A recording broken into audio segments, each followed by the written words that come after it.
Bonjour à tous. Je vois que vous êtes très nombreux ce soir pour Alexandre Adnès, ça fait toujours extrêmement plaisir. Je suis ravi d'accueillir à nouveau Alexandre, qui est un visiteur régulier. Il y a quelques instants, on discutait sur le thème de la soirée. Alexandre vient de sortir son nouveau livre qui s'appelle « La France européenne, le grand tournant ». Alors vous ne le trouverez pas encore en Israël parce que je crois qu'il est sorti... Oui, peut-être quand même. Ah, peut-être quand même, enfin, nous verrons.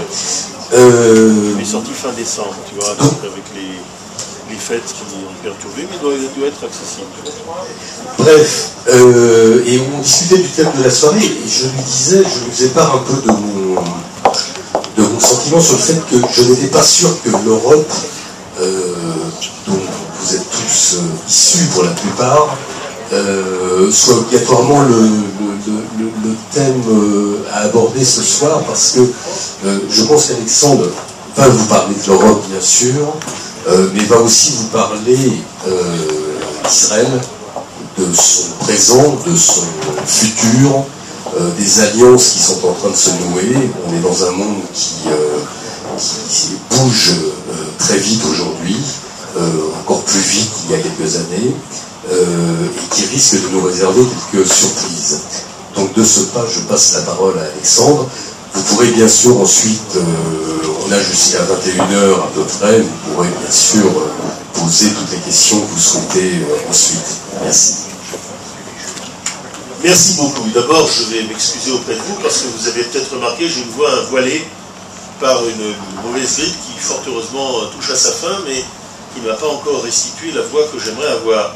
Et puis, comme je manipule un micro dont j'ai la tendance parfois à laisser tomber la position optimale, il peut se trouver que vous n'entendiez pas bien. Alors à ce moment-là, n'hésitez pas, n'est-ce pas, faites-moi signe que je redresse la position, que je garde le micro là où il doit être, pendant tout bref, et je l'espère entertaining, comme on dit en anglais, exposé. Je n'allais pas dire amusant parce que ce serait de la dérision, et je n'allais pas dire non plus nourrissant, ce serait de la prétention, mais en tout cas l'entertainment, les Anglais ont trouvé cette expression, on ne l'a pas toujours si bien traduite, c'est exactement ce que je voudrais, c'est-à-dire vous faire sourire de temps en temps, vous faire réfléchir de temps à autre, et surtout stimuler une discussion entre nous. Alors, m'apprêtant à traiter de choses graves, je vais invoquer ma grand-tante, qui était quand même une des aspirations de mon enfance.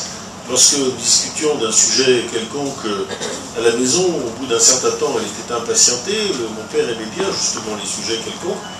Il disait, mais unsere, et les nôtres alors, qu'est-ce que tu en fais? En quoi, quelle est leur place dans toute cette discussion?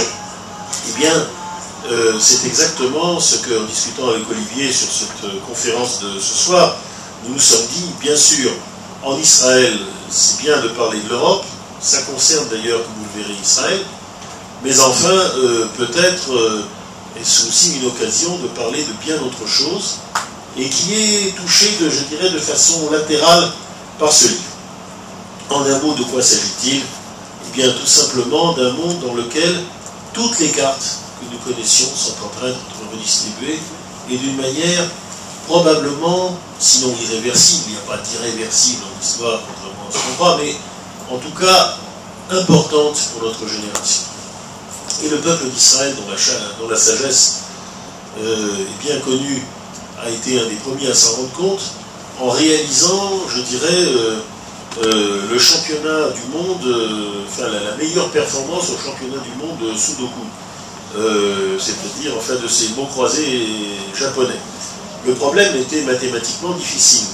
Comment faire, étant donné une élection avec un grand nombre de partis proportionnels intégrales, de faire en sorte de faire battre tous les partis ensemble, et de manière à ce qu'aucun ne puisse se prévaloir d'un succès, mais que tous aient le sentiment d'avoir été désavoués.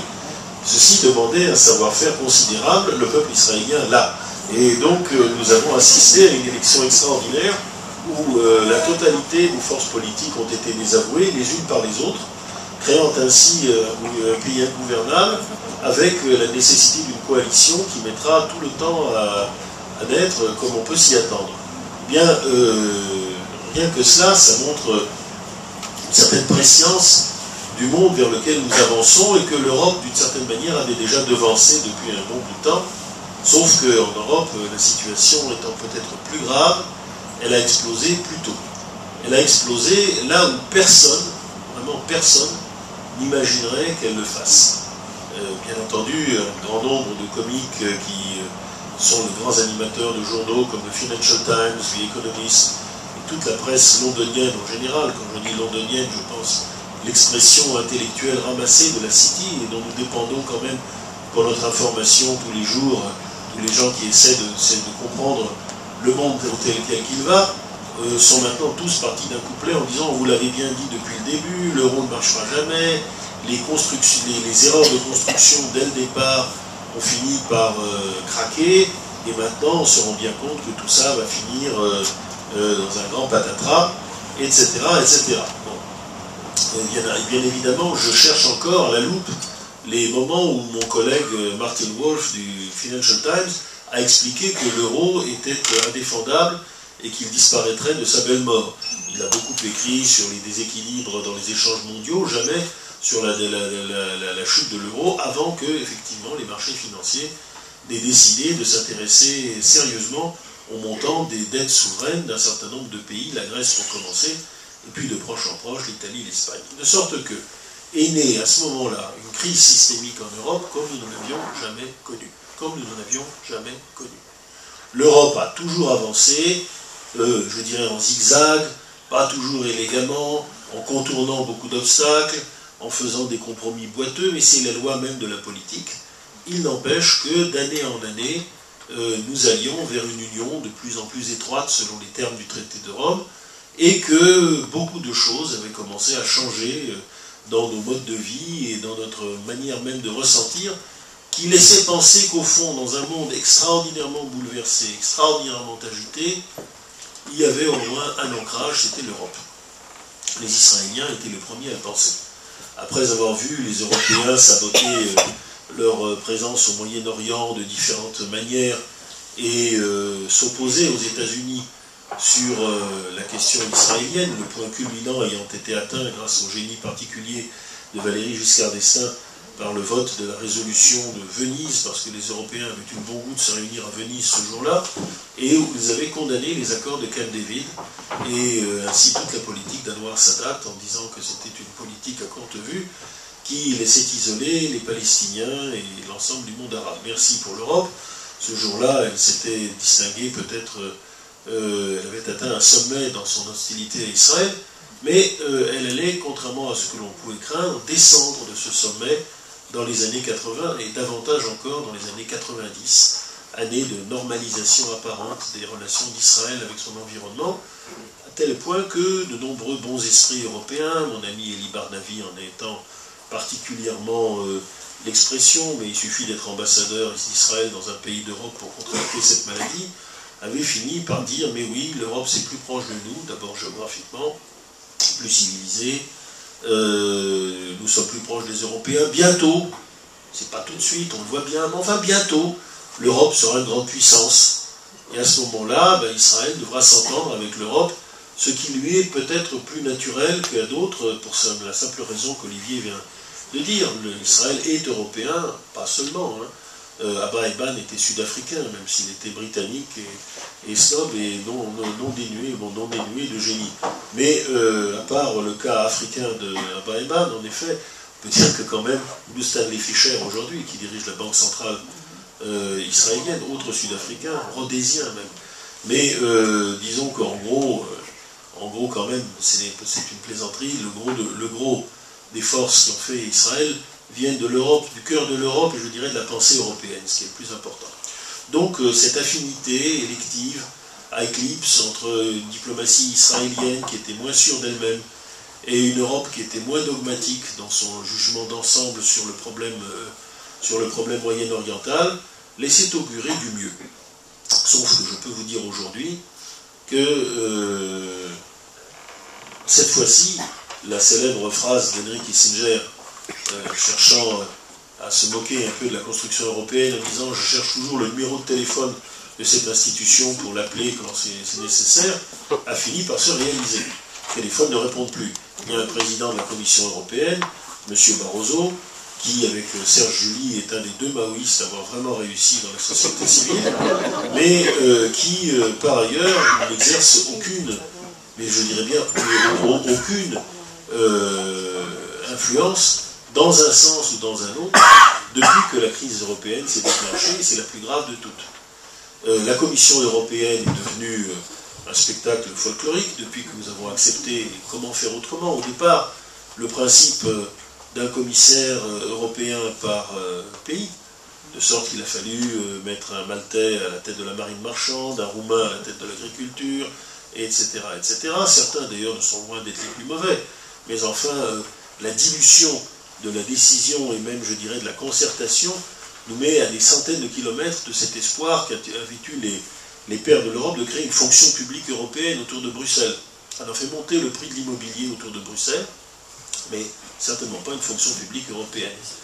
Et puis, les autres institutions, compte tenu de la gravité du problème monétaire, se sont desquamées les unes après les autres. La politique de sécurité et de défense n'est plus qu'un souvenir, et le petit conseil européen dirigé par ce sympathique ancien Premier ministre belge Van Rompuy et l'abominable Catherine Ashton, vous savez, cette personne anglaise que j'appelle depuis lors Catherine Auschwitz, et qui s'était fait remarquer par une remarque d'une grande finesse et d'une grande sympathie humaine, lorsque, au moment de l'affaire Mera à Paris, elle avait dit « mais il y a aussi beaucoup d'enfants palestiniens qui meurent tous les jours ». Bon, de ce point de vue-là, je m'étonne qu'on ne lui ait pas décerné, séance tenante, le prix Ernest Bevin de la paix, mais en tout cas, elle représente ce qu'on pouvait imaginer de pire dans la tradition, dans une certaine tradition de politique étrangère britannique,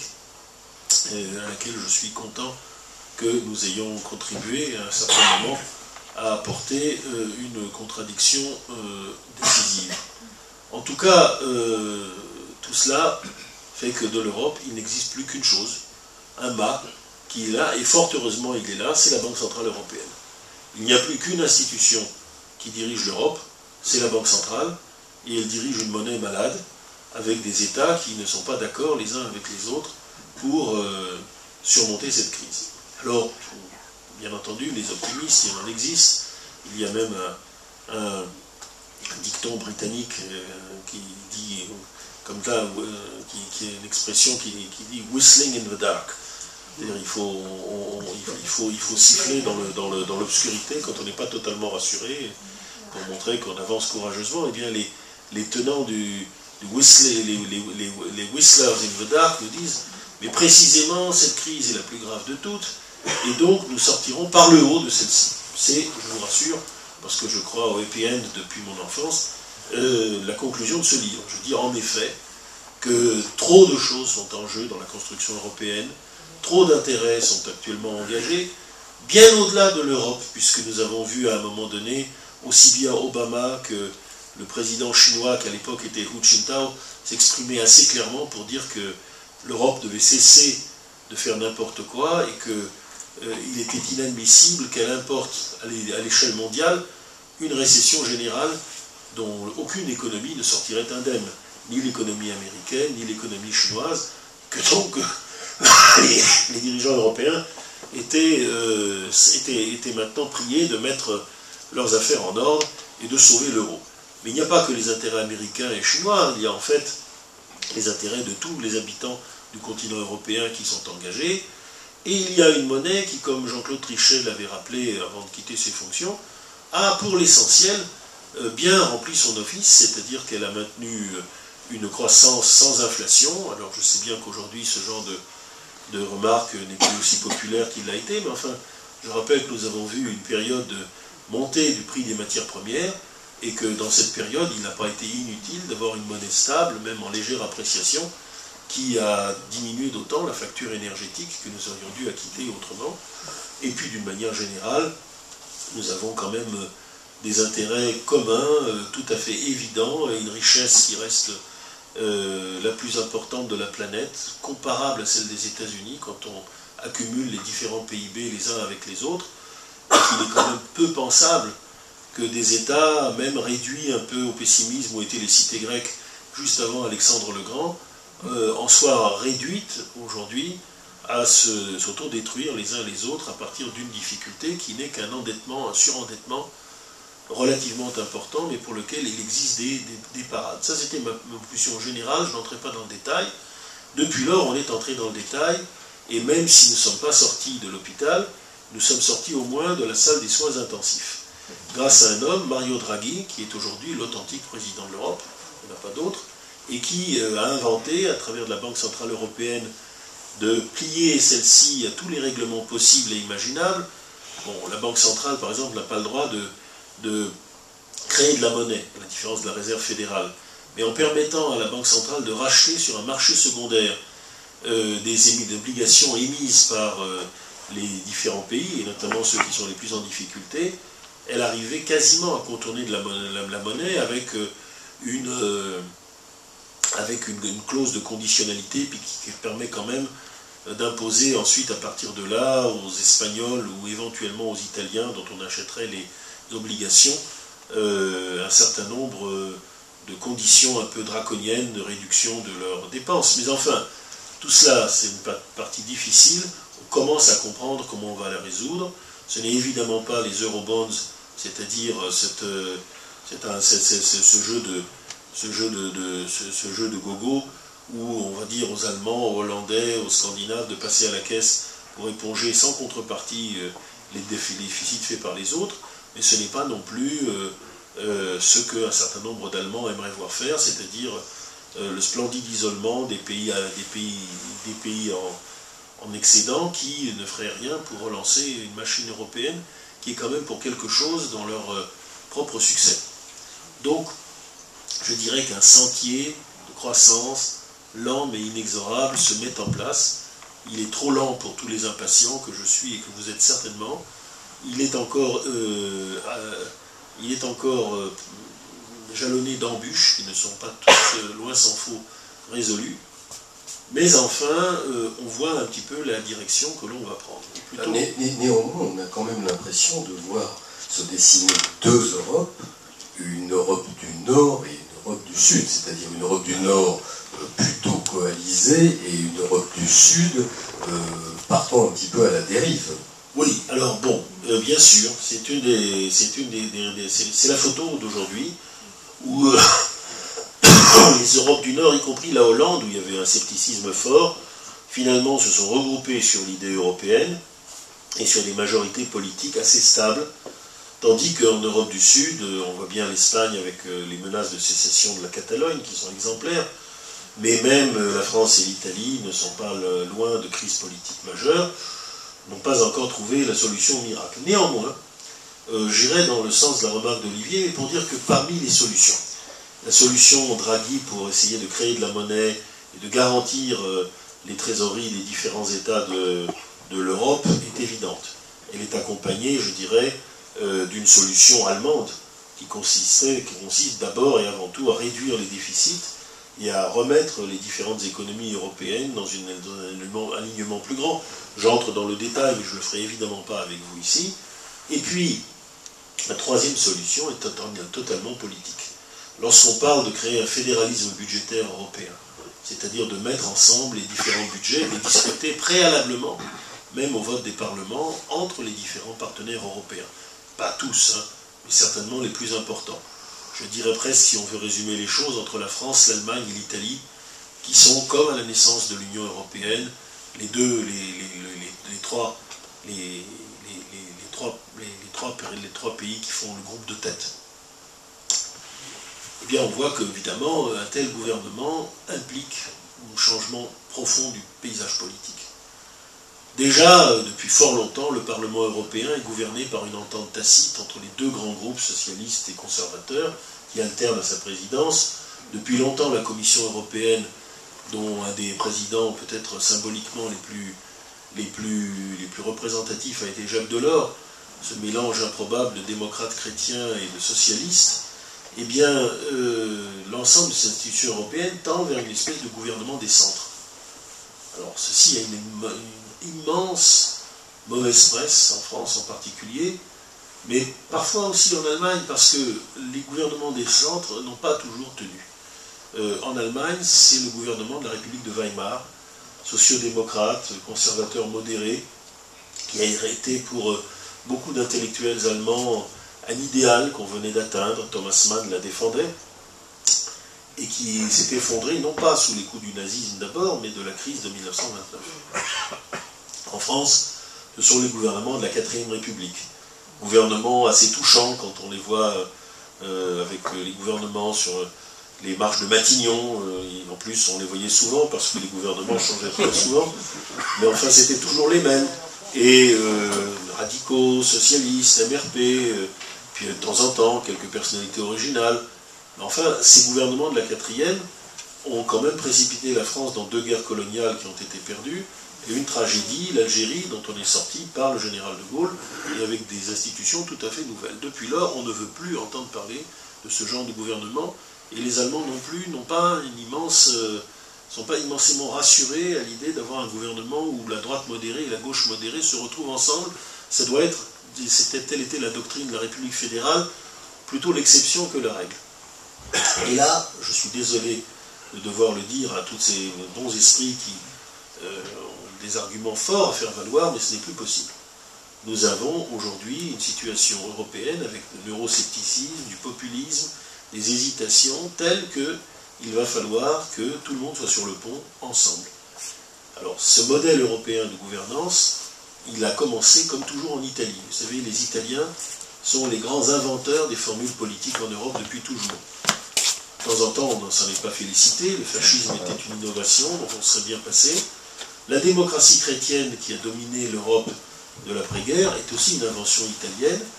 L'eurocommunisme qui annonçait la fin de l'hégémonie soviétique est aussi né en Italie, et cette gouvernance européenne, elle est déjà présente en Italie, puisque Berlusconi, à l'apogée de la Bunga Bunga, a été descendu par un véritable coup d'État légal du patronat, des syndicats, de l'Église et de la gauche italienne, et remplacé, sans élection, par le symbole même de cette union technocratique qui est Mario Monti, un commissaire européen manifestement taillé dans cette Italie austère du Nord, dans laquelle on croit à l'économie, au travail dur, et manifestement on ne trompe pas sa femme.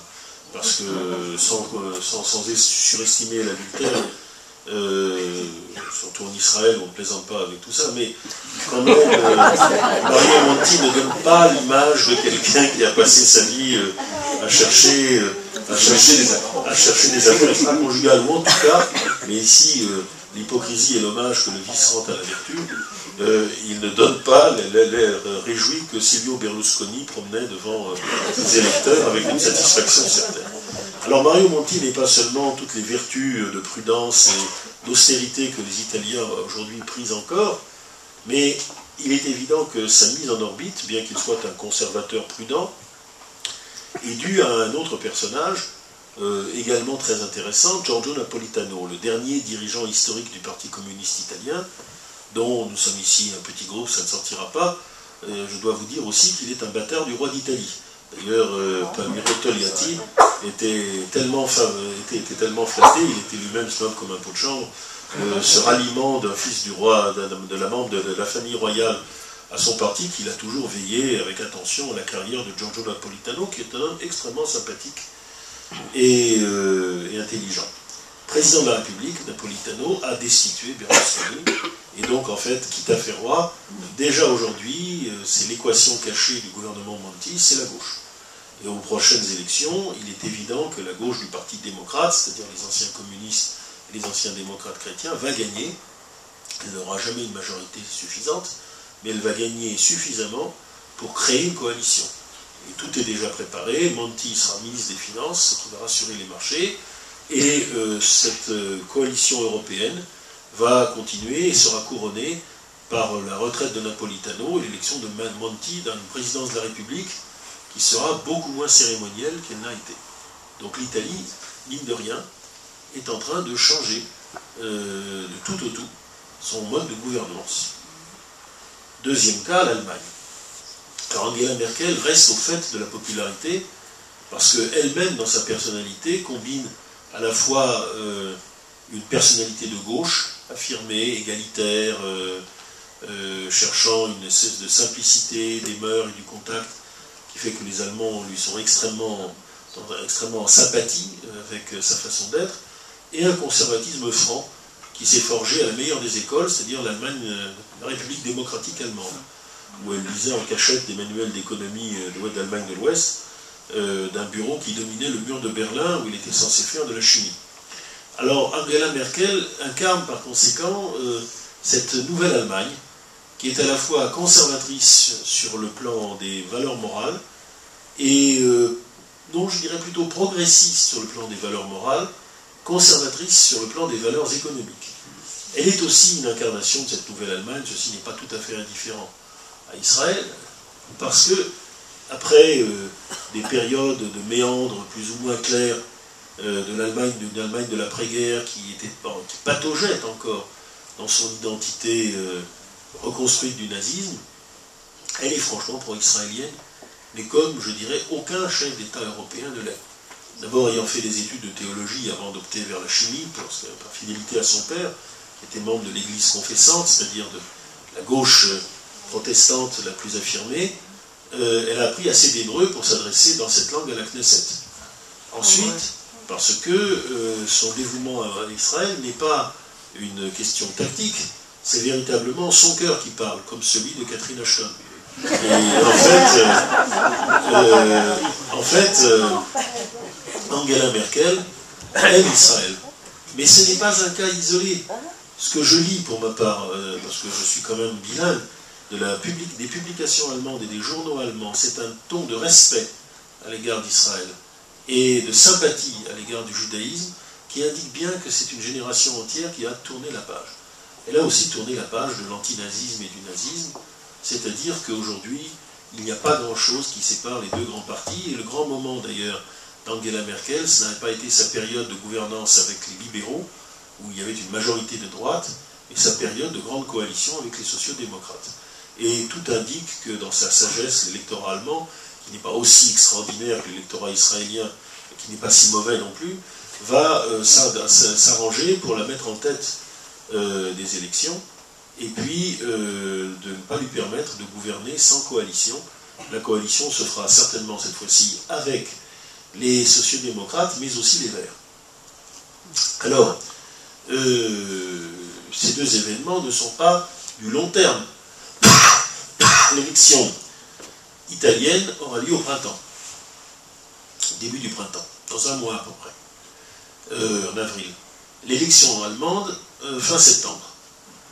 Ceci signifie que dans l'espace de quelques mois, une gouvernance européenne sera apparue. Je laisse bien sûr de côté le fait que la Hollande est déjà gouvernée par une coalition de la gauche et de la droite pro-européenne, la Belgique évidemment pour des raisons qui dépassent le problème de l'euro, que d'une certaine manière, en Espagne, même si la gauche ne reviendra pas au pouvoir, la droite sera obligée, pour pouvoir gouverner le pays, de tenir compte de la puissance du sentiment catalan.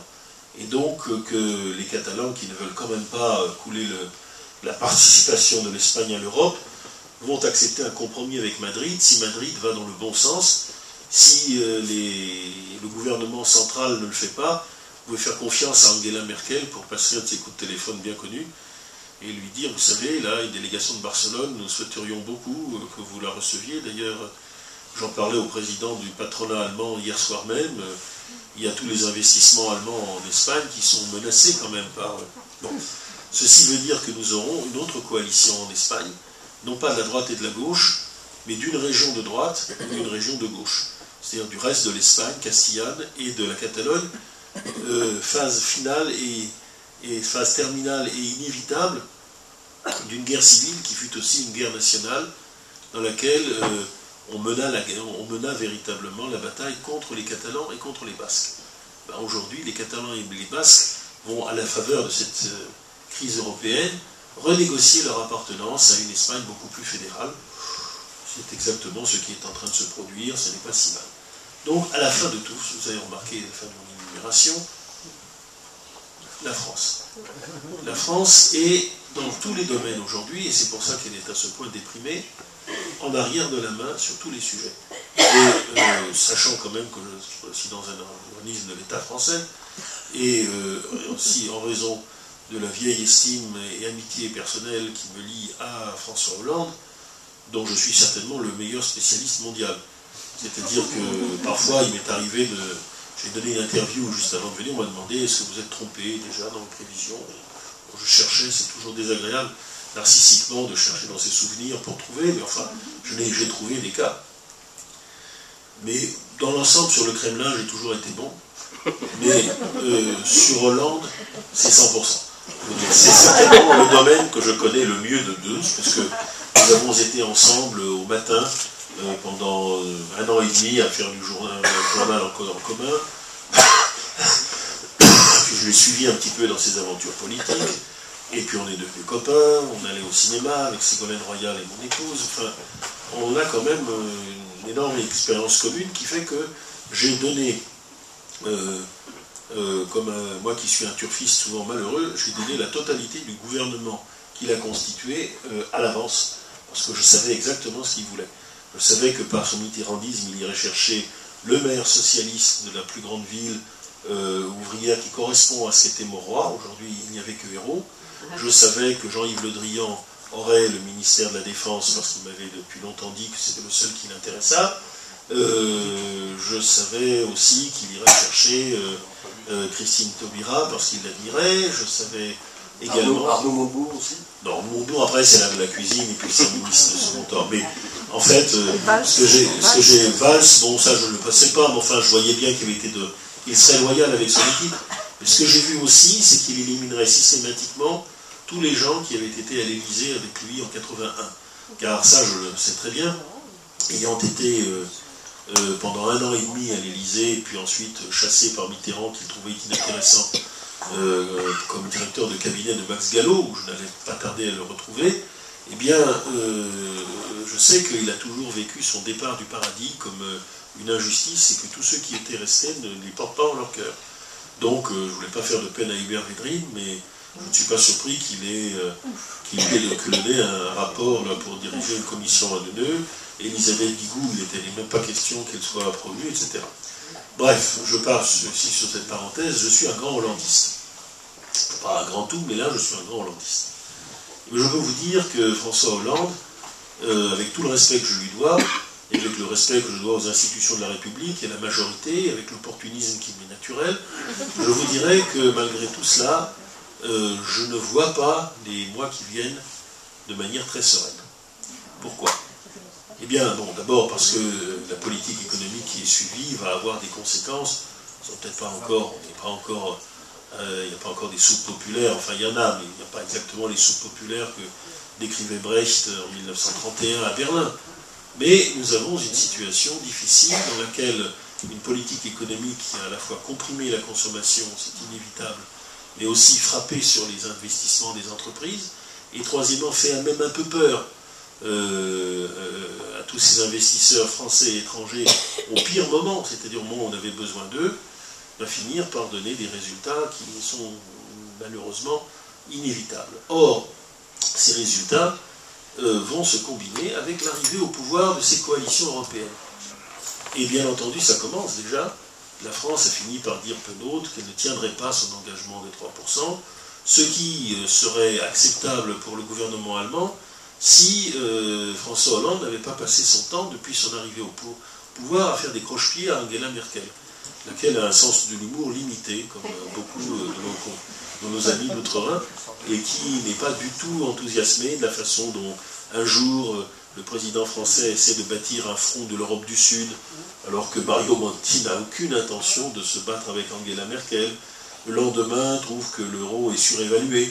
Il parle dans le Parlement européen qui est muet comme une tombe devant cette déclaration qui est totalement contraire au traité sur la Banque Centrale Européenne et à la non-intervention des pouvoirs politiques nationaux. Bref, la France est un peu tricard pour plaider le fait qu'elle va monter à 3,5, peut-être 4% de déficit. Et en tout cas, comme on ne pourra pas l'empêcher de le faire puisqu'elle est souveraine, eh bien, un certain nombre des voix vont s'élever, Draghi, Monti, Angela Merkel, pour dire maintenant, oui, ça suffit, maintenant, Wasnoun, alors bon, cette année encore, ça n'a pas été, mais maintenant, il va falloir changer. Changer, c'est accepter un fédéralisme budgétaire, se mettre autour d'une table, mettre petit à petit, bout à bout, nos différentes politiques économiques, et puis il va falloir aussi après accepter cela comme une discipline volontairement consentie, mais commune. C'est pas une matière optionnelle, c'est pas fromage ou dessert. Est-ce que tu penses que ça expliquerait la frilosité de l'Europe par rapport à l'intervention que la France a décidée au Mali? Non, je pense que l'Europe est tétanisée par ce qu'elle vit, et qu'en plus ce n'est pas du tout une guerre, ce n'est pas des pans de murs qui s'effondrent, des malheureux qui sont tués par des explosions, des soldats qui partent sur des terres lointaines, n'ont pas l'habitude de ce genre de conflictualité qui ne fait pas de mort, mais qui est quand même extrêmement violente. Nous changeons de monde exactement comme on a changé de monde en 44-45. Personnellement, et comme vous tous, je m'en félicite, sans le feu d'artifice final qui a accompagné la fin de l'Ancien Monde. C'est heureux. Déjà, la chute de l'Union soviétique a été une première transformation presque pacifique.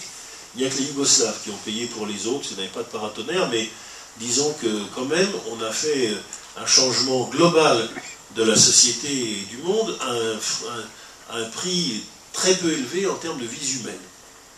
Mais les changements sont venus.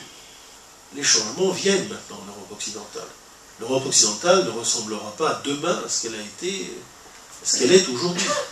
Et la France va devoir faire ce grand tournant. Pour elle, c'est un grand tournant, car elle a toujours été européenne depuis 1945, et elle n'a jamais été européenne au sens des autres. Et je dis que c'est un débat non dépassé entre De Gaulle et Jean Monnet, qui n'a pas commencé en 1946, mais en 1940. Alors, je ne résiste pas, mais je prends du temps, mais rassurez-vous, on va revenir à Israël.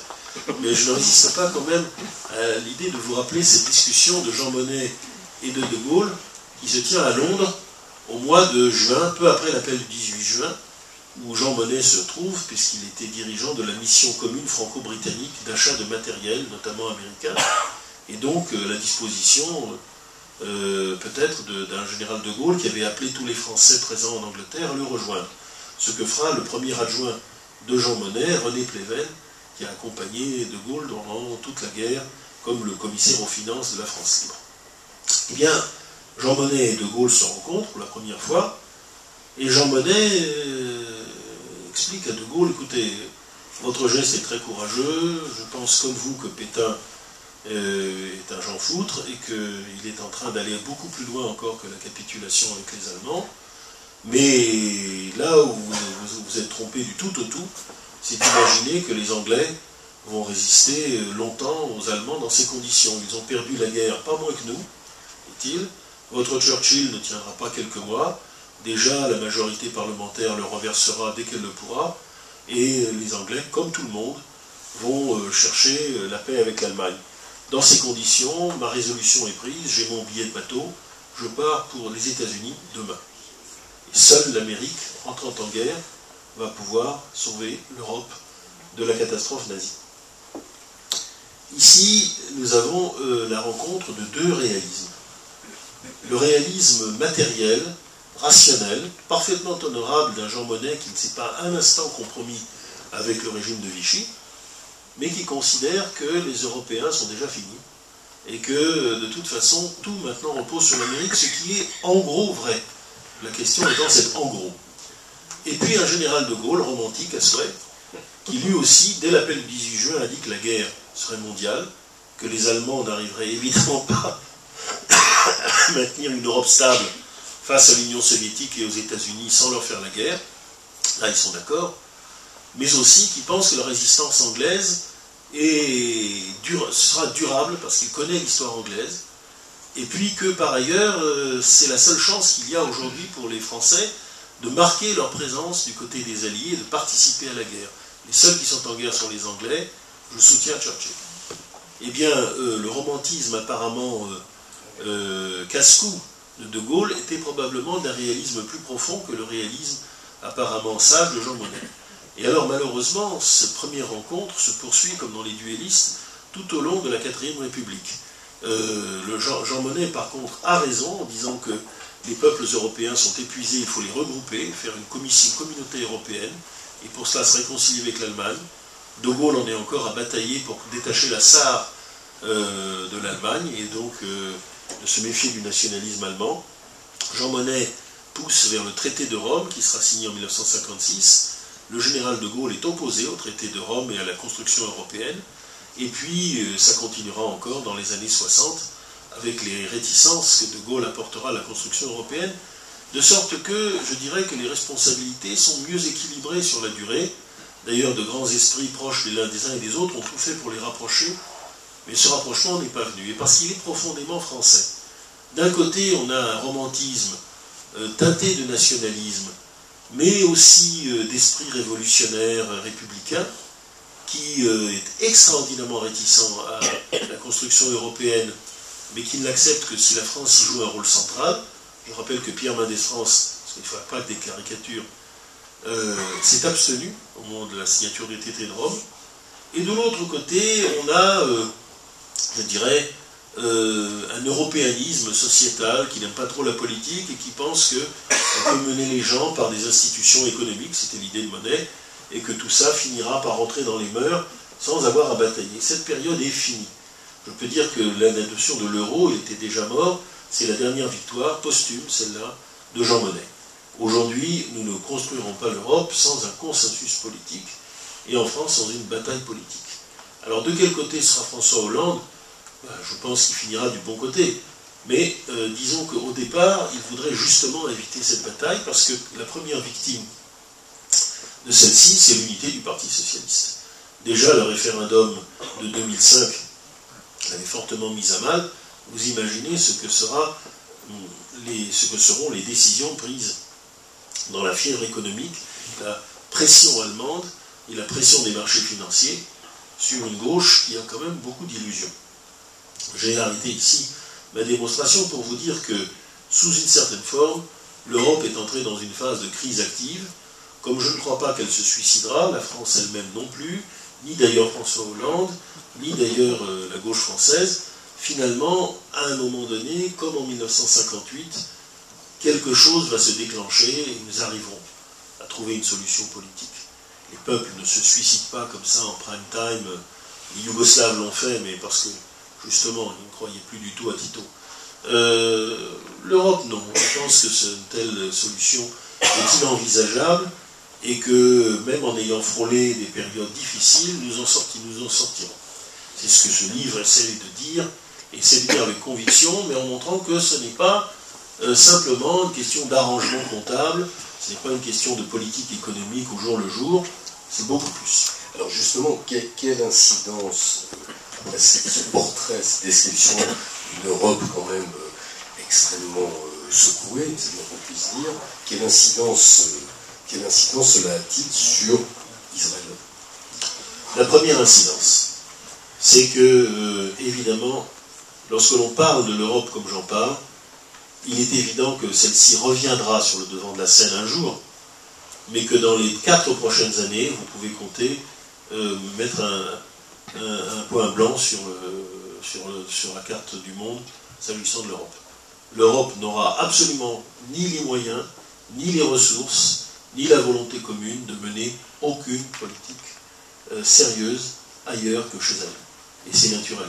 Lorsqu'on a des problèmes familiaux et des problèmes personnels essentiels, il faut déjà les résoudre. Et ensuite, il y a les problèmes relationnels avec les collègues de travail, les voisins. Petit à petit, on refait sa vie sociale. Et dans un premier temps, on court au plus pressé. L'Europe est en train de courir au plus pressé.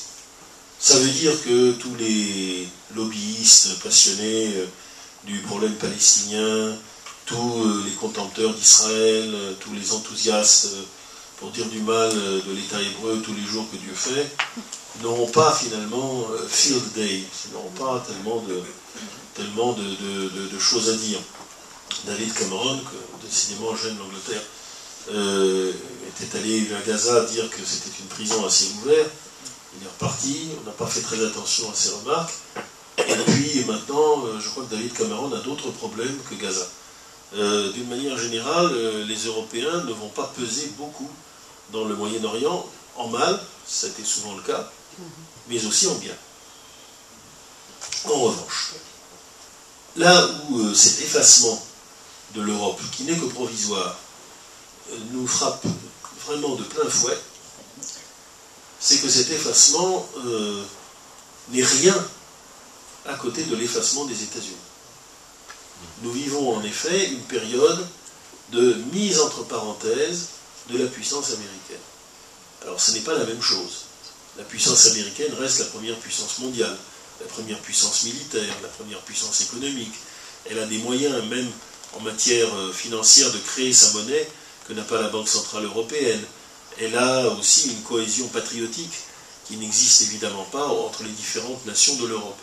Donc comparaison n'est pas raison. Il y a quand même une qui est tout à fait frappante.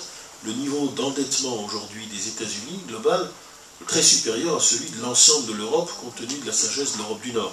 Et que dans ces conditions, un pays qui est endetté dans ces proportions, même s'il peut gérer son désendettement de manière moins rapide et moins brutale que d'autres, n'en est pas moins contraint à revoir totalement ses priorités stratégiques. Cela, c'est, je dirais, le consensus stable de toute l'opinion américaine. À cela, vous devez ajouter une deuxième considération que mon ami Candy Rice m'a résumé admirablement, comme toujours, en disant, voilà, après 10 ans de bataille au Moyen-Orient, où les États-Unis sont d'abord partis pour punir Al-Qaïda et ses sympathisants, puis ensuite, avec l'illusion qu'ils allaient assainir le Moyen-Orient durablement, ils en sont arrivés à un point de fatigue, où on ne peut rien leur demander de plus. Tout ce que les Américains veulent, et sur ce point il y a un total consensus, c'est qu'on les laisse tranquilles avec le Moyen-Orient. C'est la raison pour laquelle Barack Obama, dont bien des aspects de la politique dans cette région mériteraient un examen approfondi, était absolument libre de mener une campagne de politique intérieure pour sa réélection, et qu'à aucun moment Mitt Romney, qui par ailleurs a essayé de le faire sortir de sa position dominante de président sortant, n'a véritablement esquissé le début d'une politique étrangère différente. Autrement dit, à part un homme comme McCain, qui est de loin un des personnages les plus admirables du Sénat américain, tout le monde aux États-Unis est d'accord pour une forme de néo-isolationnisme. Alors lorsqu'on dit qu'il faut maintenant faire changer le centre de gravité vers le Pacifique, c'est aussi pour satisfaire la marine, qui est le premier service des forces armées américaines, qui elle sera toujours contente d'avoir sa flotte dans le Pacifique, soi-disant pour empêcher la Chine de mener une guerre contre le Japon qui ne viendra jamais. Mais enfin, bon, disons que ça sont des petits amusements qu'on pourra se permettre, et encore dans des proportions raisonnables. Tu veux dire par là que les courants néoconservateurs qu'on a vus à l'œuvre depuis les années 50, d'ailleurs, ça ne date pas des années Bush, ont totalement disparu? Ils ont totalement disparu. Les Juifs ne savent pas faire de la politique aux États-Unis. Ils sont toujours les meilleurs dans les lyrics, Irving Berlin par exemple, dans les scénarios de Hollywood. Encore Spielberg, que je n'aime pas toujours, a fait avec Lincoln un film admirable. Les Juifs ont un talent extraordinaire pour se faire comprendre aux États-Unis et orchestrer en fait l'âme américaine, mais ce sont de piètres politiciens. Ils ont toujours été incapables de donner une direction durable à la vie politique américaine, et pour une raison toute simple, c'est qu'ils sont trop extrémistes, trop extrêmes. La culture politique américaine est une culture pragmatique. On ne croit pas que la vie politique américaine, à part le droit au bonheur et un certain nombre de principes fondamentaux, puisse être façonnée par des programmes détaillés, et on laisse finalement un processus de concurrence et d'affrontement entre les régions, entre les classes sociales, entre les personnalités, à la fin des fins, arbitrer une espèce de cours moyen, sachant que l'Amérique est moins impériale que l'Angleterre, mais tout aussi désireuse que l'était l'Angleterre de se soustraire à la pression de l'environnement. Les néoconservateurs sont évidemment tous les fils des communistes. C'est les mêmes. les quartiers sont les mêmes. Non, parce que maintenant, on est remonté depuis le Lower East Side vers Hester Street. Maintenant, c'est remonté par Broadway. Même Washington Heights, qui était le quartier des Juifs allemands où Kissinger a été élevé, est maintenant un quartier portoricain. Et on trouve beaucoup plus de Juifs maintenant dans la partie UP où ils n'avaient pas le droit d'aller dans les années 20 et 30. Mais enfin, ils sont toujours là, les Juifs new-yorkais, avec leur gouaille, avec leur rapidité, avec leur volonté d'en savoir mieux que tout le monde. En yiddish, on dirait un bess avec ça. Ils savent toujours mieux que les autres, voilà. Et ils inventent toujours des grandes théories qui, à un moment donné, c'est le phénomène Gershwin et Irving Berlin, sont sur toutes les bouches, parce que les Américains, les WASP et les autres, ont du mal comme ça à conceptualiser. Alors, Roosevelt a fait des grandes réformes sociales que le peuple attendait pendant la crise. Mais il ne savait pas trop où il voulait aller en politique étrangère. Si, un peu. Il n'était quand même pas pour l'isolationnisme. Mais il ne voulait pas affronter une opinion isolationniste. Alors, toute la jeunesse juive a été communiste. Parce qu'elle vibrait pour la guerre d'Espagne, parce qu'elle pensait que Staline faisait le monde nouveau un peu comme Roosevelt, Uncle Joe, et puis parce qu'elle pensait qu'il fallait se préparer à une guerre mondiale et que l'Amérique devait intervenir, Second Front Now, et au fond, une génération entière, avec tous les cinéastes d'Hollywood que l'on connaît, a essayé de façonner l'Amérique à l'image de ces idées américano-communistes qui n'ont eu qu'un temps, mais qui ont entraîné quand même une vague de macartisme violent. Et puis, il a fallu se déchanter. Il est resté quelques vestiges, Dalton Trumbo, Arthur Miller, une culture d'Achel Hammett, une culture qui n'était absolument pas méprisable, mais largement minoritaire. Et de cela, on est ressorti par le mouvement des droits civiques, qui lui est devenu majoritaire, ou autre chose de ce genre. Dans le mouvement des droits civiques, vous retrouvez des gens comme Richard Pearl, Elliot Abrams, une grande partie de ceux qui vont être les néoconservateurs. D'ailleurs, je demandais à Richard Pearl, parce que je voulais voir Elliot Abrams, ne croyez pas que je vous raconte des histoires comme ça, je vous en retombé sur Elliot Abrams.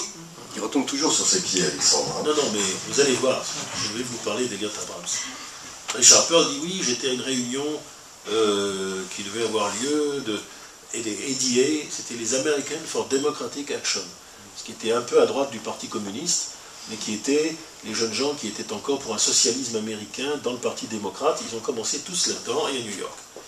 Et donc, c'est là que j'ai rencontré Elliot Abrams, qui était sur une motion un peu dure et tout ça. Bref, les mêmes. La guerre du Vietnam a lieu, la victoire israélienne de 67, le développement du pacifisme américain, le basculement de la communauté noire avec Malcolm X dans une forme d'islamisme et de tiers-mondisme qui comporte une espèce de défense, d'émancipation oedipienne des sponsors noirs, des sponsors blancs par contre, non du mouvement noir, dont on ne veut plus entendre parler, de même qu'on déclare que Martin Luther King, qui était sioniste et qui était le meilleur ami d'Abraham Heschel, qui est considéré comme son seul maître, d'un oncle Tom, tout ça, avec l'effervescence de la guerre du Vietnam, fait que toute une génération se dit, mais non, ce n'est pas ça que nous voulions. Nous étions de gauche dans les années 50, et parce qu'on croyait que la Deuxième Guerre mondiale était une guerre saine. Nous aimions l'armée américaine, nous étions patriotes américains. Et ça n'est pas ce que nous voulons. Et il trouve évidemment un gourou ouvrier, bien sûr, un syndicaliste norvégien, Skog Jackson, qui se trouve être le sénateur du Washington, c'est-à-dire de Boeing, qui lui croit aux commandes du Pentagone et à une défense forte. Et qui va, comme on dit, recruter les uns après les autres. Il y a toujours des démocrates, comme Pat Moynihan à New York, mais c'est des démocrates assez loin du parti démocrate tel qu'il est en train de se développer à la sortie de la guerre du Vietnam. Et après une période de latence, ils vont tous entrer, comme Reagan, qui lui-même est un ancien syndicaliste communiste, dans le parti républicain et le transformer de la manière qu'on sait. Alors, les néoconservateurs n'ont jamais inspiré la politique républicaine, ni économique, ni étrangère, ni quoi que ce soit. Même pour George W. Bush, qui avait un fort antagonisme avec son père, ça reste vrai. Et en revanche, à défaut d'inspirer la politique, ils en ont écrit tous les leaders. C'est-à-dire qu'en fait, George Bush a chanté une chanson néoconservatrice, et on les a haïs, bien entendu, dès cette guerre d'Irak, d'une manière particulièrement forte. En France, par exemple, un homme comme Dominique de Villepin s'était distingué là-dedans. Il s'agissait de dire que Bush, en fait, comme le géant américain, est un géant sans cervelle, mais qu'il est dirigé, c'est une vieille idée fasciste. Les Américains ne font pas la guerre, c'est la City de Londres qui l'a fait pour eux. La City de Londres, c'est ce petit groupe de financiers anglais, pour la plupart juifs, qui influence ensuite les Américains et qui les précipite dans des aventures dans lesquelles ils ne devraient pas être entrés. Bon, ben là maintenant, c'est les néoconservateurs, une bande de juifs, on a bien compris. Vous avez qu'à voir comment les speakers de la BBC, décidément, j'aime pas les Anglais, prononçaient le nom de mon ami Wolfowitz, ou Wolfowitz. Bon, eh bien, et puis alors on les détaille, Pearl, Abrams, Wolfowitz, ils en trouvaient un toutes les semaines, qu'on ne connaissait pas, voilà. Donc un complot juif pour prendre la main sur la Maison Blanche. Ces crétins, au lieu de voir le danger, se sont jetés devant, et ils ont inventé toute une doctrine. Une doctrine qui est tombée, évidemment, en totale désuétude, de même que la grande alliance soviéto-américaine n'a pas tenu au début de la guerre froide. La démocratisation du monde arabe est en train de s'effondrer sous nos yeux. Or, c'est eux qui l'ont voulu. Et je reviens à Elliott Abrams. Je suis ami avec Richard Pearl, qui est mon voisin dans le midi de la France, et se voyait régulièrement. Je venais de visiter la Tunisie, où des amis proches de Ben Ali, moi je n'aime pas beaucoup Ben Ali, mais vraiment j'aimais beaucoup ses proches. Et ici, je me sens à l'abri de l'arrestation. Eh bien, certains d'entre eux, dont des juifs tunisiens, me disent, tu sais, il y a une numéro 2 de l'ambassade des États-Unis à Tunis qui passe son temps à nous emmerder, parle des islamistes arrêtés, des tortures, enfin, elle essaie de mettre le régime sous la sellette tous les jours, elle nous rend la vie impossible et c'est pas bon tout ça.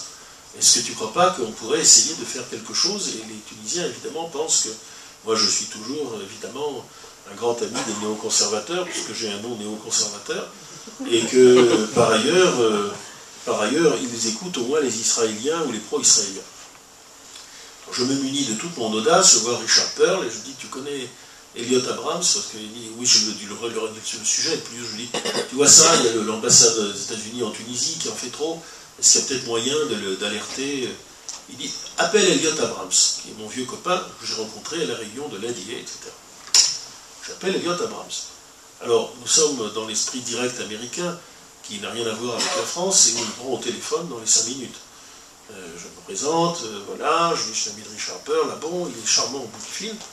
Puis je lui dis, voilà, écoutez, je vais vous parler d'une affaire un peu délicate, c'est le problème des libertés en Tunisie.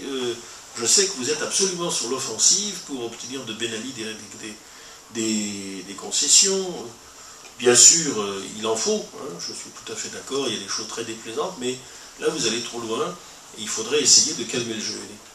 Vous pensez que moi je dois intervenir parce qu'il y a, je lui dis au départ dans la conversation que Ben Ali venait de nommer un sénateur de la République qui était un professeur juif, Albert Bismuth, qui est aujourd'hui d'ailleurs menacé par les salafistes dans son université, qui est un ancien communiste. Et voilà, il a fait ce geste. Les juifs vivent tout à fait librement en Tunisie, on ne tolère pas l'antisémitisme, ils ont une attitude tout à fait modérée sur la question de la guerre d'Irak, et vous êtes en train de les scier tous les jours. Il dit, mais vous croyez que moi je vais bouger pour 2 juifs tunisiens? Mais pourquoi, pour qui me prenez-vous, etc. Enfin, il était indigné de l'idée que je remette en cause la stratégie démocratique dont il était un des fauteurs au département d'État. Et lui, comme tous les autres. Alors, ce qui leur arrive est mérité. Comme c'est arrivé aux communistes de la génération précédente, trop extrême, une vision décalée. Et puis, bien entendu, tu as vu un Barack Obama qui, lui, ne pense pas comme Elliott Abrams, mais qui a su utiliser cette dynamique démocratique, qui a déjà permis, c'était un coup de génie, que Hamas gagne les élections palestiniennes, mais qui a permis de chasser Moubarak, de le mettre dans une cage, et de continuer, continuer dans la foulée. Donc aujourd'hui, les idées néoconservatrices sont entièrement battues. D'abord parce qu'Obama n'a pas contesté dans cette politique, il le sera un jour, et parce que quand il y aura une autre politique, ce sera une réelle politique. On cessera de mettre en cause des dictatures qui ne sont pas hostiles pour défendre des démocraties qui ne sont que l'antichambre du pouvoir des frères musulmans. Et ce sera terminé de nos amis néoconservateurs et leur théorie à la con. Cela dit, ça va beaucoup plus loin. Il y a une impasse aujourd'hui de la politique américaine. Je ne parlerai pas d'Obama, dont je pense autant de mal que Bibi en pense, mais dont je considère aussi qu'il fallait que la réélection soit assurée, et surtout que le Premier ministre d'Israël ne se mêle pas de cette élection. C'est vrai que fils spirituel de Moshe Arens, Bibi Netanyahou est le seul, avec Moshe Arens, des hommes politiques israéliens issus des États-Unis. En réalité, il est beaucoup plus américain qu'on ne s'en rend compte. Une grande partie de sa sensibilité est américaine, il a même des traces d'accent américain lorsqu'il parle hébreu, et au fond, quand il y a une élection présidentielle américaine, il a toutes les peines du monde de considérer que ce n'est pas la sienne. Il a son mot à dire, parce que comme tout Américain, il vote. Alors on devrait lui dire, mais Bibi, oh non. Mais personne ne lui a dit, et aujourd'hui, donc, il a déclaré la guerre ouvertement au président élu des États-Unis. Il se trouve que le président élu des États-Unis ne nous aime pas du tout, et qu'il va nous préparer quelques farces et attrapes. Les premières, ça a été d'essayer de nommer Susan Rice, laquelle s'était distinguée dès l'avènement d'Obama par des campagnes contre le nucléaire israélien, et ensuite Chuck Hagel, l'homme qui parle du lobby juif, qui l'étouffe tous les jours, et qui ne trouve comme simple explication de ce mot que de dire, bah oui, je dis ça, mais si je l'ai dit, je m'en dédie. Alors bon, Susan Rice, on en est débarrassé. Chuck Hagel, il sera quand même ministre de la Défense. Peu importe, car derrière lui, ce sont ces gens-là, y compris à la CIA, Brennan, 10 ans représentant de la CIA en Arabie Saoudite. Ça vous dit quelque chose? Qui vont... Pardon? Thérèse Zéphras. Ah, je pense. D'abord, il y a des tendances à la cirrhose du foie. Vous savez que ça, c'est un des mystères non élucidés. C'est comment des climats de sécheresse excessifs peuvent avoir un effet sur le foie, parce que on sait que c'est la maladie chronique en Arabie Saoudite, la cirrhose du foie. Donc, et comme l'alcool y est interdit, je pense que c'est la sécheresse. Mais Brennan est d'une vieille famille irlandaise. J'espère qu'il avait emporté du matériel avec lui à l'ambassade des États-Unis et qu'il pouvait faire face à un siège. Mais en tout cas, là maintenant, il va s'occuper aussi de nous. Donc, le résultat des néoconservateurs, le résultat des communistes juifs des années 50, c'est qu'on a failli refuser une promotion au grade d'amiral, c'est-à-dire renvoyer Hyman Rickover, le plus grand ingénieur naval de l'histoire américaine, qui venait d'inventer le sous-marin atomique. Il a fallu qu'Eisenhower intervienne, et ça a été là le lobby juif, comme dit Chuck Hagel, qui a fait en sorte que Rickover reste amiral, et Dieu sait qu'il le méritait. Donc il y a eu un backlash anti-juif à cause du macartisme qui a duré jusqu'à la fin des années 50. Là nous avons un backlash anti-juif qui est dû aux excès des néoconservateurs. Nous allons avoir maintenant toutes les peines du monde à nous faire entendre, même sur des sujets où nous avons raison. Il ne faut pas appeler au loup là où il n'y a pas lieu d'être. Elliot Abrams va rentrer dans le privé. Et donc, là, nous avons un vrai problème. Ce problème est combiné avec le fait qu'ils sont réalisateurs, mais il ne faut pas non plus les sous-estimer, un véritable montage. Au départ, une banque d'affaires aux ressources presque inépuisables, l'Émirat de Qatar. Non-pays, avec la deuxième ressource mondiale de gaz naturel, je dis bien la deuxième, c'est-à-dire qu'ils sont les deuxièmes derrière les Iraniens et devant les Russes.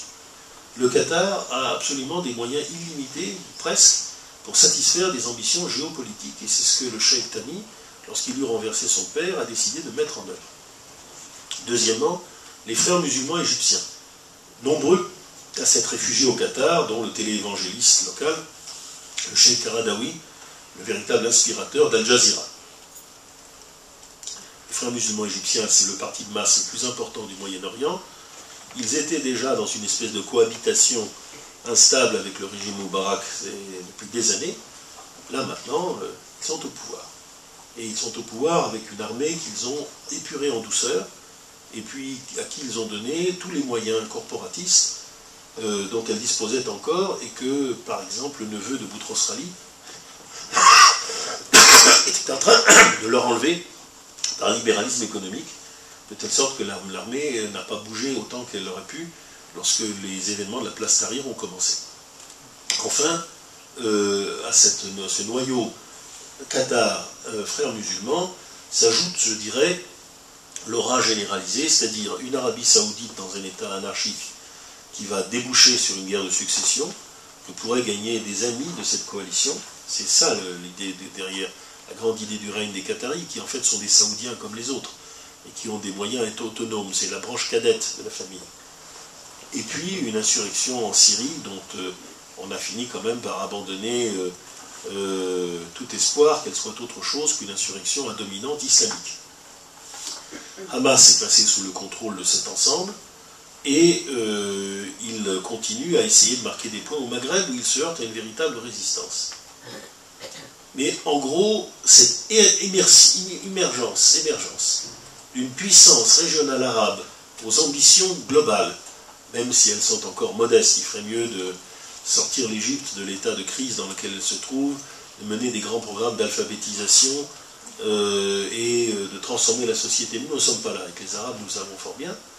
Eh bien, si nous avons aujourd'hui cette volonté de puissance qui émerge, elle est dirigée contre Israël. Mais elle n'est pas dirigée que contre Israël. Elle est également dirigée contre d'autres voisins. Le premier d'entre eux, le plus inattendu, c'est la Russie. Les Russes, en effet, avaient fait un profil bas, avec le rétablissement de l'ordre et Poutine, eh bien, les Russes étaient revenus un petit peu, là où ils avaient des vieilles amitiés, en vendant des armes, et notamment en Syrie. Tout d'un coup, l'effondrement de la Syrie prend les Russes complètement de court, et ils se rendent compte que si Bachar Assad s'effondre, même s'il avait pris ses distances de Moscou depuis des années, enfin ils se rendent compte, ils se disent que c'est la dernière ligne de défense. Après c'est le Caucase, et c'est l'Ouzbékistan, et les djihadistes qui avaient déjà fait une incursion avec les Tchétchènes, viendront de nouveau remettre en cause la sécurité de la Russie. Donc Poutine le dit, quand ses interlocuteurs, nous défendons nos frontières. Deuxième groupe qui fait maintenant l'expérience des djihadistes, ce sont les Africains. Les Africains de l'Ouest ont été totalement abasourdis par la violence de l'attaque de Tombouctou, par le type de djihad afghan qui a été imposé, y compris les mains tranchées, les femmes reléguées à la maison, l'interdiction de l'école. Vous savez que le mouvement Boko Haram au Nigeria veut dire Boko, c'est l'éducation à l'occidentale qui est haram, qui est interdite. Il faut voir ce que ça veut dire chez ces gens-là. Eh bien, l'Afrique occidentale commence déjà, est sauvée par l'intervention française, ce qui est une très bonne chose, mais elle appelle tous ses alliés possibles. Troisième élément qui est menacé, bien sûr, le Maghreb, dont la culture à la fois européenne et arabe ne fait pas bon ménage avec cette vision-là venue d'Égypte et du Qatar. Et puis, je laisse pour la bonne bouche le quatrième élément, c'est l'Iran. L'Iran est à la croisée des chemins, il continue son programme nucléaire, il continue à s'affronter avec la communauté internationale, mais les Iraniens vivent comme une catastrophe la chute de la Syrie, dont ils considèrent aussi que la prochaine étape sera la mise en pièces de l'État irakien que les Américains leur ont laissé intact. Et que donc le gouvernement maliki sera le prochain sur la sellette, sans compter les persécutions des chiites dans tout le Golfe, et qui ont commencé avec la reprise en main de Bahreïn. Autrement dit, si nous n'avions pas le programme nucléaire pour nous séparer de nos amis iraniens, la convergence des craintes stratégiques de l'Iran et d'Israël vis-à-vis de cette montée de ce que j'appelle l'alliance frères musulmans Qatar serait totale. Mais évidemment, entre-temps, il faudrait quand même se mettre d'accord sur le nucléaire. Dans cette situation, c'est un remodelage des cartes qui est complet. Je ne prétends pas que la Russie va devenir le grand allié d'Israël du jour au lendemain. Je ne prétends pas non plus que l'Iran va, en un tour de main aussi, escamoter les divergences profondes, régionales qu'il peut avoir. Je prétends encore moins que les Européens vont prendre davantage la mesure du danger qu'il reste. Mais évidemment, je parle d'abord d'Israël.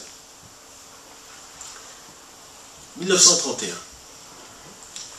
Le Palestine Post, comme d'habitude, que fête le jubilé du mariage de George V et de la reine, Il annonce aussi que le Rav Kook vient de recevoir l'OBI, l'Order of the British Empire. En fait, vous ne le savez pas, mais, parce que ça a été oublié, mais à l'époque, le Yishuv vibrait encore d'anglophilie. Exactement comme la classe dirigeante israélienne pense que les États-Unis sont le grand arrière, le grand allié, confond, si Israël existe, c'est parce qu'il est une petite excroissance des États-Unis que l'Amérique couvre de sa bienveillance. Exactement comme beaucoup de sionistes, Chaim Weizmann en tête, pensaient que l'Empire britannique serait toujours là à la fin des fins pour protéger le mandat juif en Palestine. C'est le moment où on découvre le pétrole dans de grandes proportions en Arabie Saoudite et bientôt dans les Émirats et en Iran.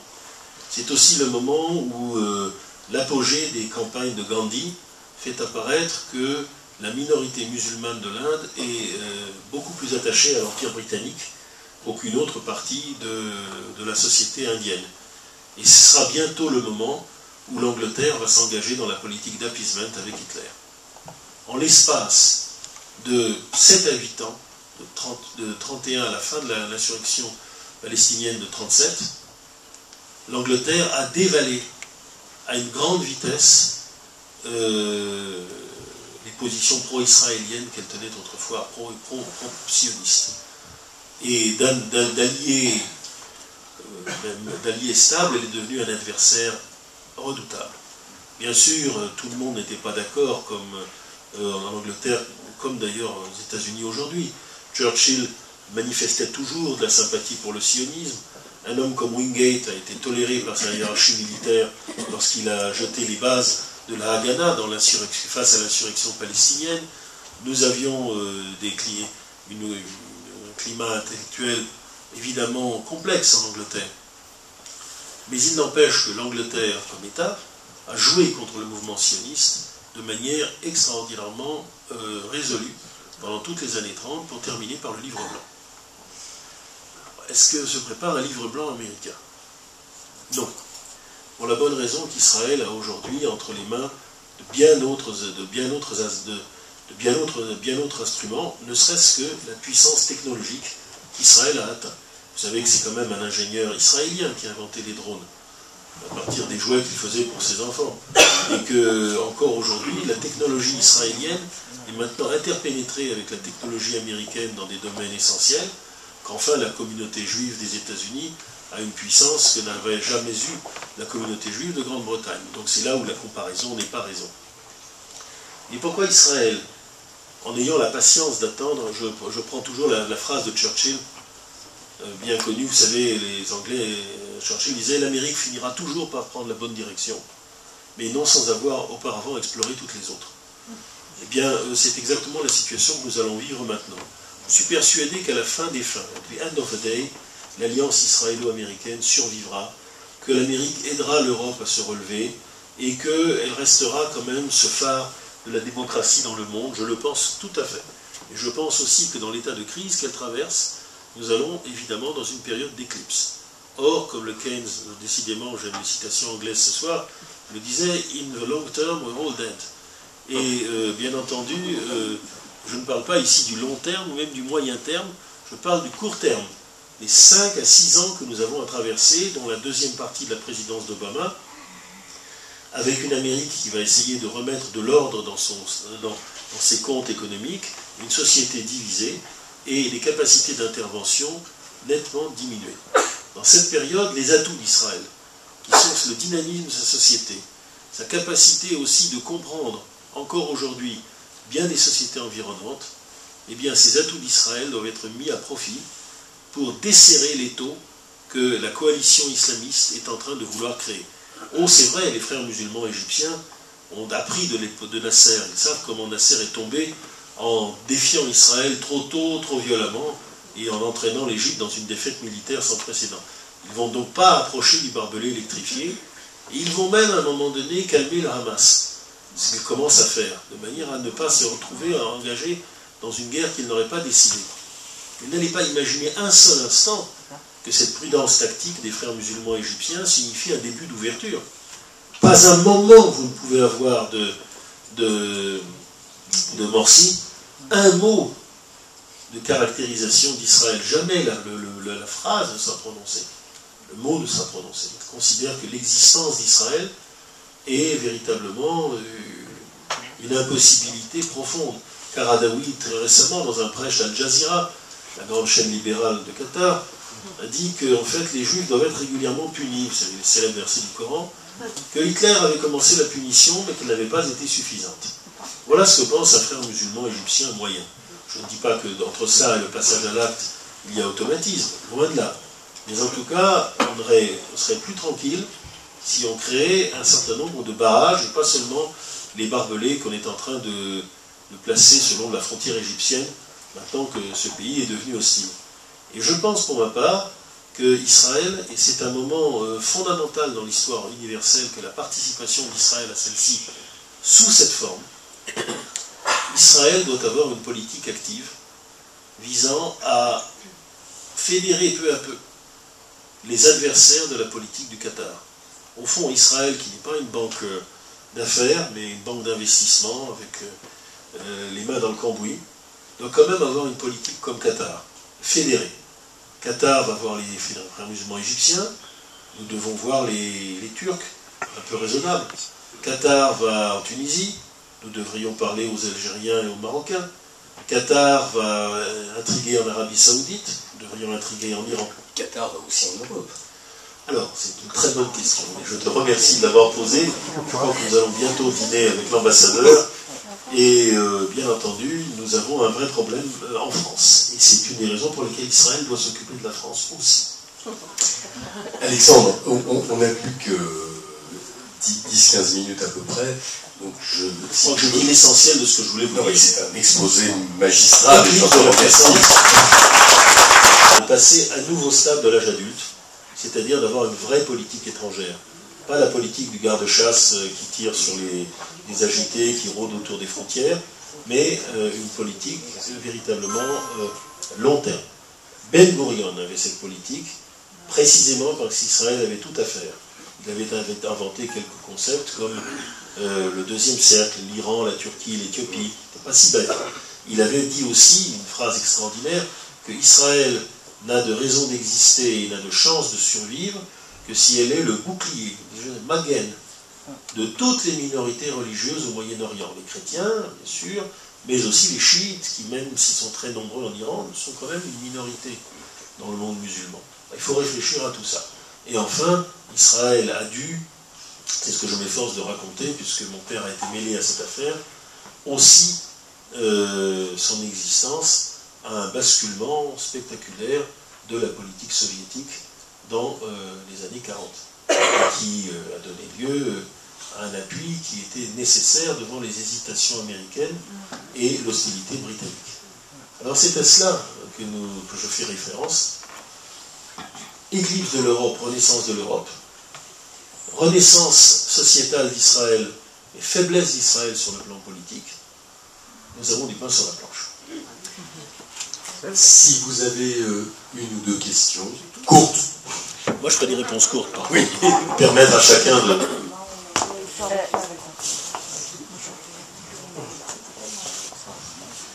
Vous avez il y a un instant imaginé une nouvelle politique de l'État d'Israël, en particulier rechercher donc des alliés.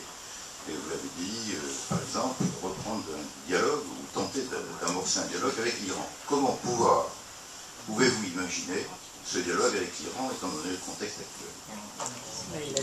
Ben, je vous réponds en deux temps. Dans le contexte actuel, si le prend au sens strict, il est inimaginable. Mais, premièrement, les Iraniens sont de plus en plus inquiets, parce que je leur parle depuis des années, et ils m'apprécient. Je suis allé à Téhéran à 2 reprises.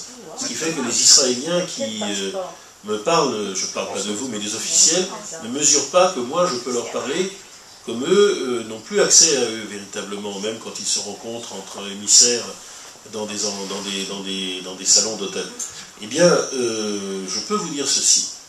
Les Iraniens d'abord ne sont pas du tout antisémites. L'opinion iranienne est profondément inquiète du développement du nationalisme arabe. Et aujourd'hui, l'inquiétude a gagné les décideurs iraniens qui pense que ce qui arrive en Syrie et demain en Irak est plus grave pour l'Iran que de ralentir le programme nucléaire. Et un de mes interlocuteurs, qui est un diplomate espion, m'a dit, à la différence de Gorbatchev, tenez-vous bien, nous n'abandonnerons pas l'empire extérieur. Nous ne ferons pas ce que lui a fait en Allemagne de l'Est, laisser le mur de Berlin s'écrouler pour ensuite voir son pouvoir renversé à Moscou exactement 3 ans plus tard, 2 ans plus tard. Nous, non. Nous resterons au Liban, ça c'est une mauvaise nouvelle, mais c'est inévitable. Nous resterons en Syrie, nous resterons en Irak, et nous resterons la grande puissance tutélaire des chiites, coûte que coûte. Une telle déclaration n'est pas incompatible avec un rapprochement avec Israël. Si l'on voit qu'aujourd'hui les sanctions commencent à avoir un effet, et que les Américains souhaitent un compromis avec l'Iran, que peut-être Bibi souhaite dénoncer, il aurait tort parce que les Américains sont ici le cheval de Troie de ce qui se préparera véritablement.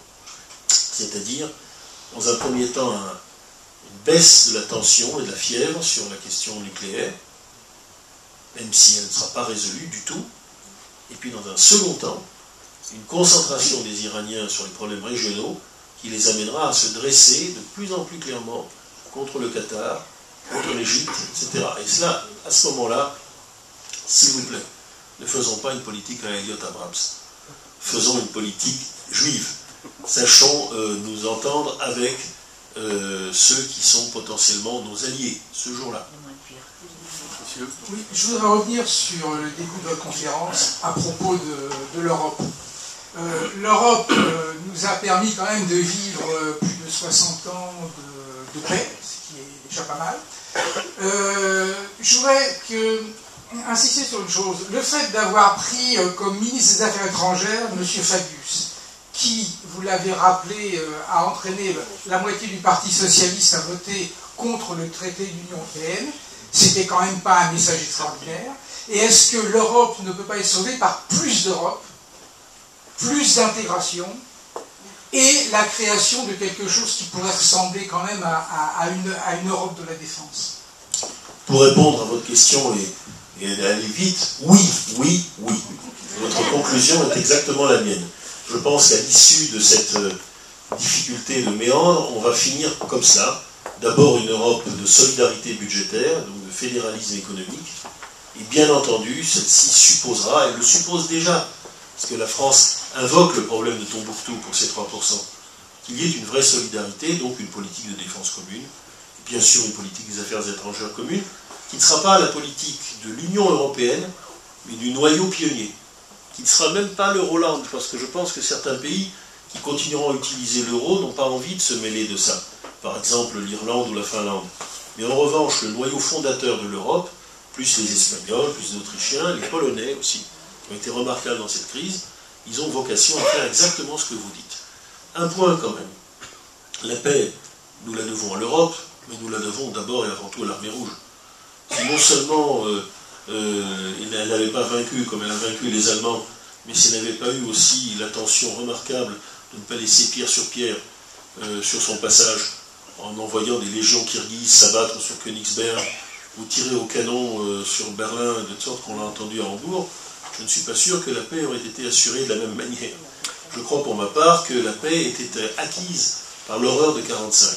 Ce que par contre, donc je pense que les deux arguments, c'est pour ça que les sceptiques ne nous écoutent pas sur l'Europe, c'est la paix, c'est beaucoup plus la victoire de 1945 et l'OTAN, la croissance, c'est la reconstruction et c'est le plan Marshall.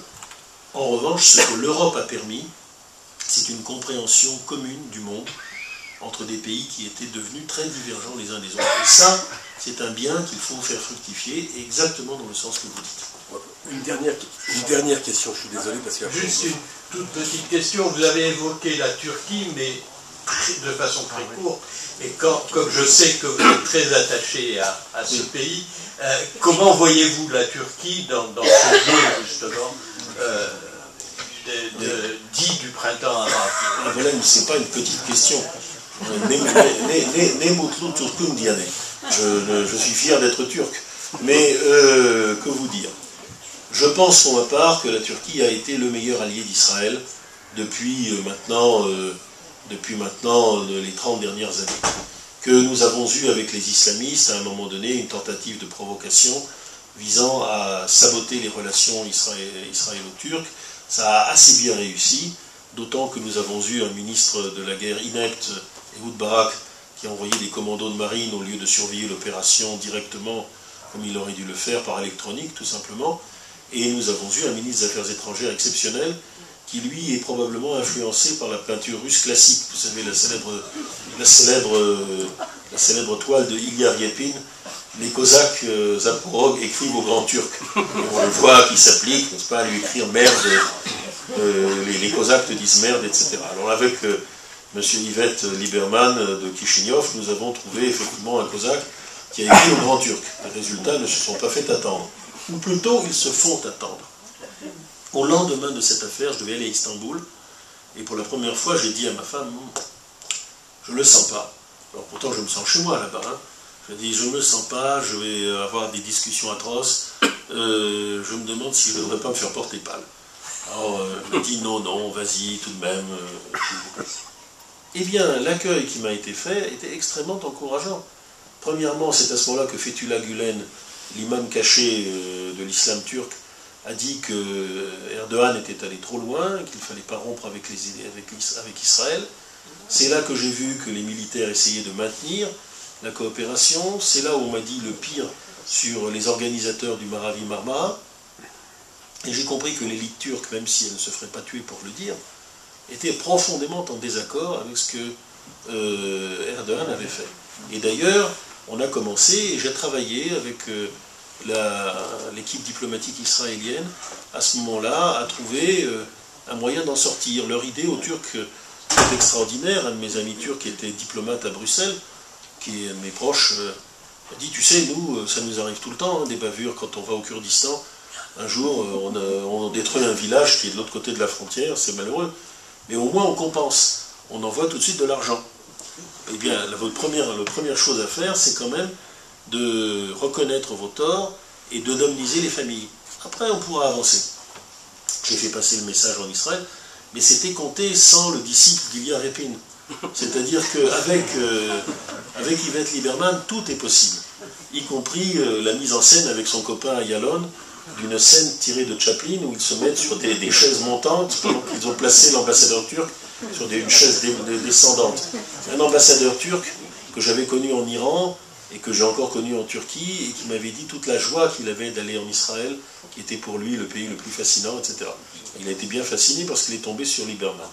Eh bien, marqué, ça arrive à tout le monde. J'aurais pu lui dire, moi, sur Elal, on m'a empêché de pisser, c'est des choses qui arrivent. Donc, voilà.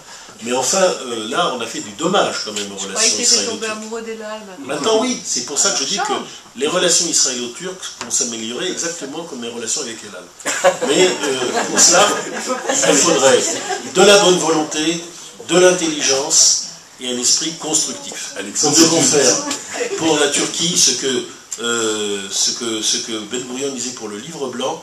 Nous devons traiter les Turcs comme s'il n'y avait pas eu de rupture, et nous devons traiter les ruptures, cela dit, comme s'il n'y avait pas d'alliance turque. C'est-à-dire que nous devons isoler Erdogan, lui faire payer ses audaces, et surtout son inepte ministre des Affaires étrangères, Davutoglu, et nous devons garder avec la Turquie les liens et la qualité des liens que nous avons toujours eus. Et si demain nous avons ce rapprochement avec l'Iran, contrairement à ce qu'on peut croire, parce que la Turquie n'est pas du tout un pays sunnite au sens où peut l'être l'Égypte, nous l'aurons dans notre camp.